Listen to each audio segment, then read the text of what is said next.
Hi there, Sanbonani Molweni. Welcome to Fix channel. If new here, please subscribe before the end of the video. If returning, thank you for love and support.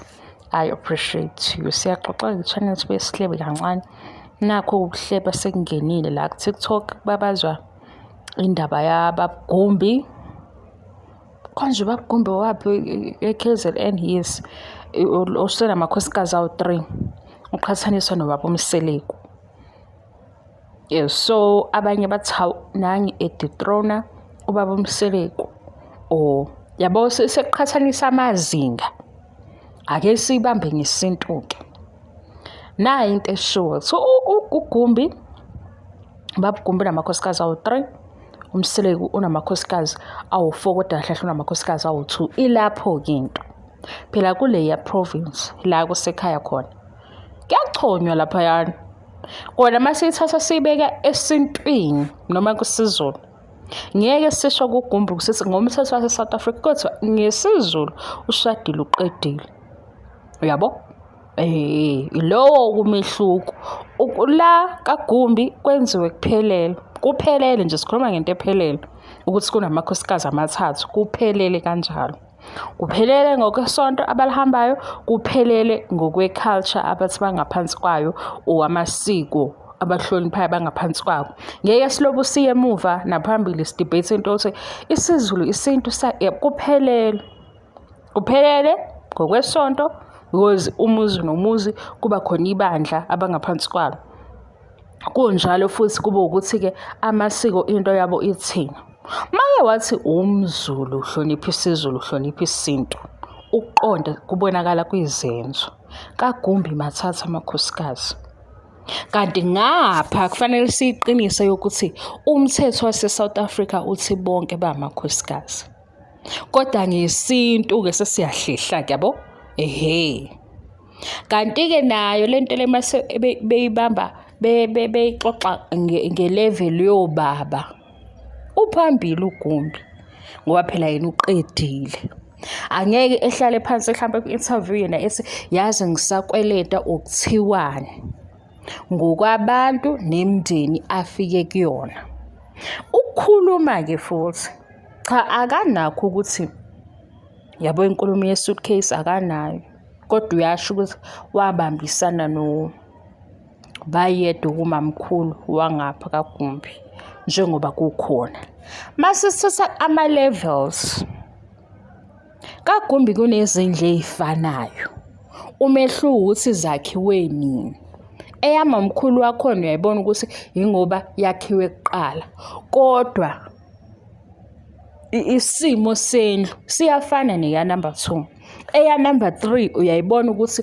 yona yamanje kodwa ngeke kubabazeke kakhulu uyabo mhlambe kuze kube kuthiwe cha shuthi ke alikho iqiniso lana ngenxa yokuthi makubukwa lendlu mhlambe kuthiwa uthando ugcwele kakhulu lapha ziyafana lezi zindlu umehluko isikhathi ngoba phela isikhathi njengoba sishintsha kuba nama changes amaningi nematerial yashintsha ingakho mhlambe le eyamanje usuzobona ukuthi sekuyindlela okwakhiwa ngayo manje kodwa izinga lalezi zindlu ziyafana ezisegcekeni kaGumbi mase kuthi ku season 2 or 3 lo subambile la ku TV show yakuGumbi amakhosikazi la nezindlu ezifanayo egcekeni aphinda abe nezindlu ezinye emadolobheni manje sezu3 kulaba babili abafike kuqala bebe nezindlu ezifanayo kaGumbi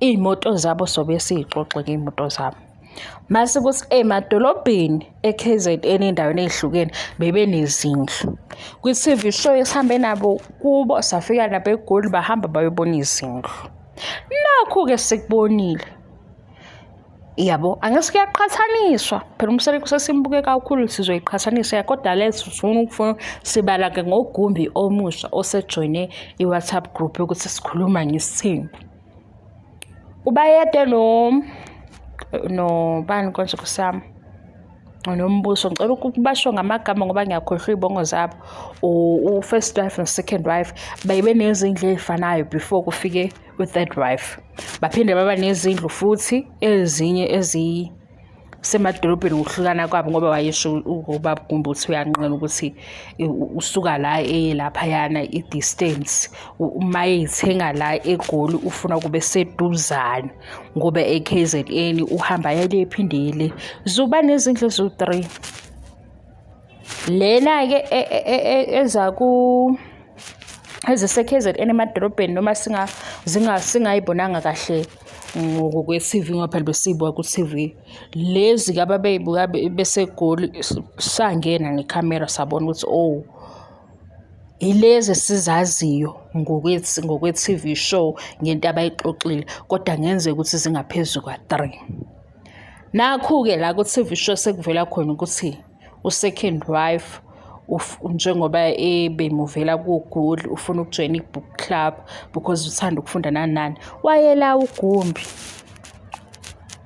wasuzokwenza usuku ehambe yombeka eyobona futhi kanye nalabo bantu ayohlangana nabo laba bazobe befunda kanye nabo incwadi siba abantu kanjani noma yena engazungena kwi-book club kodwa ufuna ukubona yabo wamlalela uhamba naye kwaba ubayede befuna ukuphindela esikoleni eyofunda bahlala nje bayixoxa leyo nto kahle kwase kuba ke siyeke leyo kufunda ngoba ubayedwa wayesho ukuthi yini afuna ukuyenza ukufunda nani kodwa nje wayemxoxela bezwana kwaba ubayede uyothunga wayekhona uGumbi emphelezela ukuthi eyofuna indwangu yengubo azoyigqoka nengubo azoyithunga baxoxa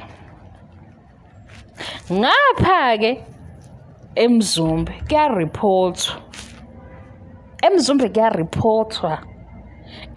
kuyaripothwa umuntu oripothelayo usuke engekho ngeke siriphothele ukuthi hayibo kucishe kwasha indlu la adungekho sizokutshela ukuthi umlilo ocishe washisa indlu uqali kanjani yilowo kumehluko masizosona hayi ubaba vele ke naye ukhuluma kwakhe kasabisa kodwa uyathanda futhi ukuphendula abantu ke unakho vele kodwa kumakhosikazi akhe awambi report axoxa naye baqede ephinde ibuze futhi ukuthi kufuna kwenziwe njani yabo esake sakubona ku-social media noma ama-accounts engasekho ukuthi singakuvezela lokho abantu babecomplaina ngokuthi hayi kuthengwa njalo besho ku-second wife bathi hayi mhlawumbe uthandwa kakhulu ngoba kanti cha yena u-social media wayosebenzisa u-first wife engawusebenzisi sake sabona ngey'ngane-ke ngoba phela iy'ngane masezila ko-TikTok zayiphoste sabona ukuthi hawu basuke behamba bonke laphayana i-soft life mhlampe-ke yikho kwenza sibone bedansa kanje nansi-ke into futhi besiqhathaniswa ngomamkhulu wangapha nomamkhulu wangapha ake sithi umamkhulu wangapha ukuhleka kwakhe kwenziwa ubaba wakhona nomamkhulu wangapha ukuhleka kwakhe kwenziwa ubaba wakhona yabo lento ukuthi umama nonkosikazi maye kwabanye omama abantu babona uhusband wakhe engekho ile smile asuke naso ilo mswenka asuka nawo amakha yabo akachazi ngomlomo kuchaza ukuthi ayibona idress le ngubo lena le bag ikhanda makudlula wena kuthi hu into emnandi yabo ubaba wakhona ke kulaba abawobaba abathini ma-traditional men laba abaqhakambisa ukuthi uthando ukuprovide uthando kubo izinga lona-ke ngathi likhuphukile ngapha izinga ngoba ngapha izindlu nje qala zizodwa futhi-ke nje bekhona akekho omunye osukela ukuthi njalo kini akwenziwe ukuthi uyoshona ukuthi hayibo ngangena kanje nangiya uMaduma umabani phelele ulandelwana ngempela ngale number 1 2 3 kanje ngapha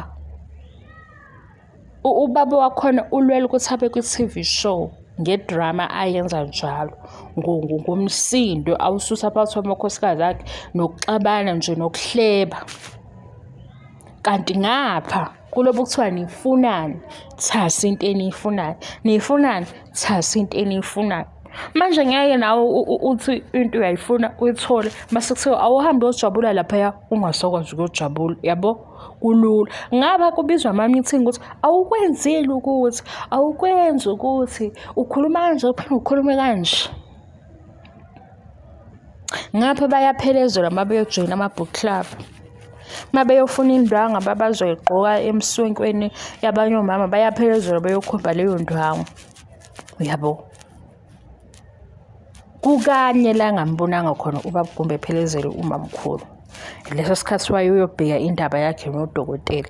Kodwa ngabe uthi hawu into yabayixoxa beyiqede. Beyixoxa beyiqede. Ney'ngane ke ukuzotha leza y'ngane kuyasho ukuthi izithola izinto ngokufana. Yaba yodwa ingane ihlukile ilaba bangahlali nabo. Ney'ngane futhi ey'ncane zasheshe zabona ukuthi lo omunye abahlali nabo so akanayo experience efana neyabo bathi bazozama. Ngapha ziyaqhathaniswa iy'ngane. Iy'ngane nje ziyaqhathaniswa ngoba phela kufanele kube ne-TV show yey'ngane nazo zixabana khona zilungisa iy'nkinga. Hhayi ukuthi iy'ngane zizoxabana kodwa ziyaqhathaniswa vele. Ngapha iy'ngane nje yabo zikwi-level lazo ziyingane akujwayele ukuthi zenzeni kulobo kushunyayela ukuthi ayifunde. Mase kuthi yini-ke inkinga? Inkinga ngathi-ke abantu abamthandisisi siquye ubaba wangapha.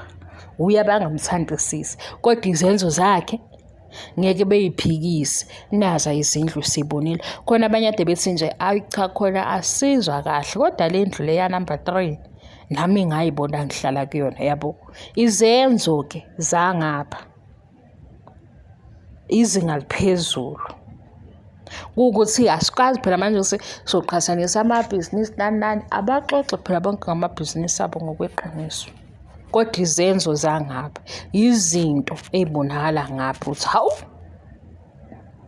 Nedolobha futhi ngapha akukho ukuthi khona unkosikazi ohlala eqala edolobheni nabanye bayakhona. Bathi bengapha ekhaya nedolobha libe libabiza. Ney'moto futhi akukho ukuthi ngapha khona mhlampe eyakhe kuzothiwa hawu eyakulo nyaka lo. Uma imoto iy'miliyoni nalo munye unemoto ey'miliyoni. Yikho-ke abantu bathi abamqondi kahle, yabo? Kuthi uyaphendulana-ke loya babakhe. Ngisho ngapha kwakaGumbi kwasho ukuthi bathi abantu abamqondi kahle. Nakhu ephe ingane imiliyoni wawumhlonyane wa-DM abaningi, yabo? Mase ngathi manje siqhathanisa ukuthi ubani othola u-DM abaningi ngempela phakathi ngapha nangapha uzowubona umhlola. Baze ba-expose-wa kabanye kwathiwa naba nosaziwayo sebebazenza bathi bawuchumu wakhe. Phela imali, hayi imali pande yesona. Hhayi izinga ngale yikho abantu beqhathanisa. Yikho-ke futhi abantu belokhu benakisisa ukuthi ayi aba-understand ukuthi kwenzakalani, yabo? Ilokhu abangaku-understand kodwa ngeke becishe ukuthi kuyasetshenzwa lapho imali ikhona. Lapha bayancengwa ukuthi abeze ku-TV, hhayi ukuthi kufuna bona, kufuna abantu, yabo? Ngoba abantu bathi hawu ukuze ishophe lesibuka yize kuMzansi Magic. Iquality siyayibona, i-soft life siyayibona, i-enjoyment siyayibona. Ozani kuMzansi Magic ngoba uMzansi Magic la sigcwele khona. Abantu abafuna bona beze ku-TV. Ngapha kulalela ukuthi iy'ngane ade zibheda zithini kuma-interviews i-blogger itheni ukuze kushuthwe futhi sikhulume siphinde sihlebe. Ngapha bayicisha nokuyicisha ku-social media beyifihla. Sibambe-ke kuyingane uthi kini benenza ukuthi, yabo? Nakomakhelwane nabanye-ke ebebandla-ke babehlebe kancane sibambe ukuthi yabo? Izinga alifani. Ngapha kufanele siqinise ukuthi umthetho wase-South Africa uthi mase kuphuma iy'nkomo ulotshuliwe, ushadile. Ngapha sithi isiZulu sithi kuphelele mhlaba, kuphele ezweni lakini, kwamiwa kulelo gate ekuseni, bafika labo bantu la kwahlangana, labuza iphoyisa, washo wena, wa-finalize. Yabo? La kubuza iphoyisa ukuthi nje ulapha uze ngani. Wayiqala-ke leyo ngoma sesiqedile-ke makoti usunkosikazi, sala-ke lapho niphile-ke ngomusa kaNkulunkulu, yabo. Sekuphelele nakukhona kubantu abakhona nabangekho, abaphila nabangaphili, ngoba ubuziwe wayiphendula lento. Ngapha fanele sithi ngalowo nyaka lowo kwaphuma ngayo mhlampe o-30, 50K iy'nkomo, kwenzakalani? Kwakuyilanga i-South Africa ngokomthetho wayo, yezwa. Ngoba hleze kuliwa kuba ngokuthi isiZulu sisomshado, ilobole e-South Africa, mase siyifaka isiZulu-ke. Ngapha kuphelele kuney'namba ey'phelele ngesiZulu. Manje ngapha fanele isiZulu sisiqinise ngomthetho. Sithi umthetho wase-South Africa kodwa njengoba umthetho usho njalo. Ngoba umthetho wase-South Africa uthi ngisho usulotsholiwe uyadivorce. Kodwa ngapha isiZulu sishenye yabo. Mase baqhathanisa ngosintu i-level ngapha ephambili ngesintu. Ngobuhlakani-ke ukuthi asinaye kakhulu ku-TV show phela ukuze sizwe ukuthi utheni wasithini. Sishiyana lapho-ke.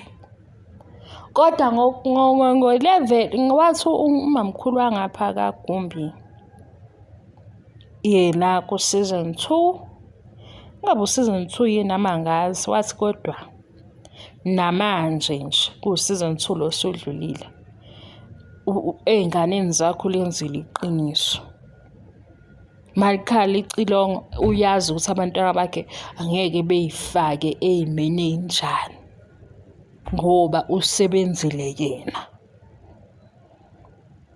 Asinayo-ke i-TV show esiveze kakhulu ukuthi usebenza mhlawumbe amabhizinisi kanjani, kodwa sikusho ukuthi u-investile, ubhizinisile ngesikhathi sakhe.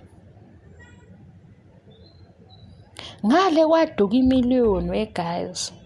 Ngabe bagcine bekutholile. Kwaduka imiliyoni ngale. Kanti ngapha kwazohlanganisa i-500,000 yemishado lesibuke ku-TV babesho njalo. Manje angazi abantu ukuthi baqhathanisa yini, baqhathanisa imali noma isintu noma udumo. Kodwa phela ube bayeza ku-TV nabo bezothola udumo ngoba besole kusihleba nathi sisho ukuthi hayibo kaGumbi. Manje-ke engathi abayithandi i-TV. Hayi ube bayeza ku-TV, awu ngoba sigijima nabo ngolayini. Ngabe sesibabonile ukuthi hayibo waze wangahappy-ke manje, ngabe sesiqhathanisa. Ngabe siyaqhathanisa kuningana, ngabe siqhathanisa ku-TV bakuyo. Uyabo? Kodwa ngale omakhelwane abahlebayo bathi kuxoliswa ngemoto. Mayikhona into wrong ayenzekile, uvuka usunemoto. Hayi mina ngahlala ngicasuke njalo-ke mazovuka ube nemoto. Ngiyadlala, hayibo ngiyadlala.